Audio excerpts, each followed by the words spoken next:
ශුද්ධෝත්තම පැන්සිස් පාප වහන්සේ පසුගිය අප්‍රේල් 21 වෙනිදා ස්වර්ගස්ථ වූයේ බිලියන 1.4ක් වූ බෝධිය කතෝලික ප්‍රජාව ශෝකයට පත් කරමින් උන්වහන්සේගේ අභාවයෙන් හිසු දුරේ සඳහා නව පාපවරේ පත් කර ගැනීමේ නිලවරණය පසුගියදා වතිකානයේදී ආරම්භ වුණා.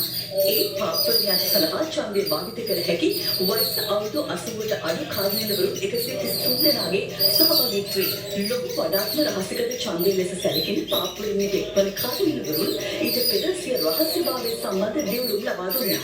ඒ පාපවරණය පැවැත්වෙන සිස්ටින් දේවස්ථානයේ Benedique Dons Bondeo Boveo Acuro Sigme Deus දියුණුව දීමෙන් අන්තව වතිකානයේ උත්සව බාලව සිටින අග්‍රතුගුරු දියෝගේ රාවිලි පියතුමා පාපවරණයට අදාළ නොවන සියලුම දෙනාට දෙව්මැදුරෙන් පිටත යන්න නියෝග කළේ ලතින් භාෂාවෙන් එක්ස්ට්‍රා ඕම්නෙස් යයි හඳුනගා පවසමි. Extra Omnes අන්තරුව දේවස්ථානයේ දෙවමේ ద్వාරය බැසී ගියා.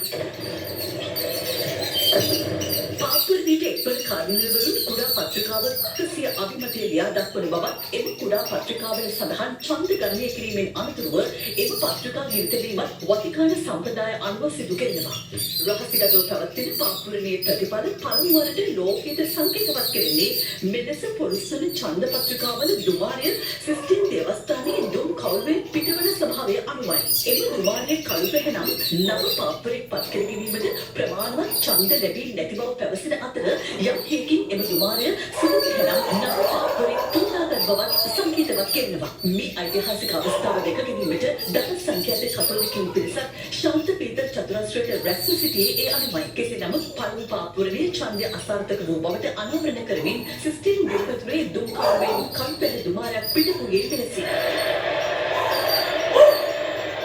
මේ අනුව අධිදිනය තුළ තවත් ඡන්දබාල 4ක් පැවැත්වීමට නියමිත අතර නව පාපවරයෙක් පත් කර ගන්න අතුරු අඛණ්ඩව ඡන්ද පැවැත්වෙනු නැති. නව පාපවරයා ලෙස පත්වන්නේ ඡන්ද අයිතිය හිමි කාර්යනිරවරුන් 133 දෙනාගේ ඡන්ද 89ක් ලබාගත් අපේක්ෂකයයි. අපහාසයේ ස්වර්ගස්ථ වීමෙන් පසු නව පාපවරයෙකු තෝරාපත් කර ගැනීමේ ඡන්ද විමසීම පළමු වරට ආරම්භ වූයේ මෙරට වේලාවෙන් ඊයේ පස්වරුවේ පාප නිලවරණයට සුදුසුකම් ලබා සිටින කාර්යනිරවරුන් 133 දෙනෙකු රතු සහ සුදු පැහැති සාම්ප්‍රදායික ලෝකයෙන් සැරසී සාන්ත පීතර බැසිලිකාවේ පැවති දිව්‍ය පූජාවට එක් වුණා. අනතුරුව ඡන්ද විමසීම ආරම්භ වුණා. කාර්යනිරවරයෙකු තුනෙන් දෙකක ඡන්දයක් ලබා ගන්නා තෙක් ඡන්ද විමසීම සිස්ටයින් දේවස්ථානයේදී සෑම දිනකම පැවැත්වෙන බවයි විදේශ මාධ්‍ය වාර්තා කරන්නේ. නව පාප වහන්සේවරයෙකු තෝරාපත් කර ගන්නා තෙක් එම දේවස්ථානීය බාහිර ලෝකයට විවෘත නොවේ. ඡන්දය ප්‍රකාශ කරන සෑම අවස්ථාවකින් පසුවම ඡන්ද පත්‍රිකා පුරස්ථා දැමීම සිදු කෙරෙනවා.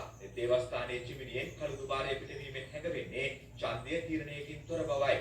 සුදු දුමාරය පිටවන්නේ නම් නව පාප වහන්සේවරයෙකු තෝරාගත් බව සංකේතවත් කෙරෙනවා.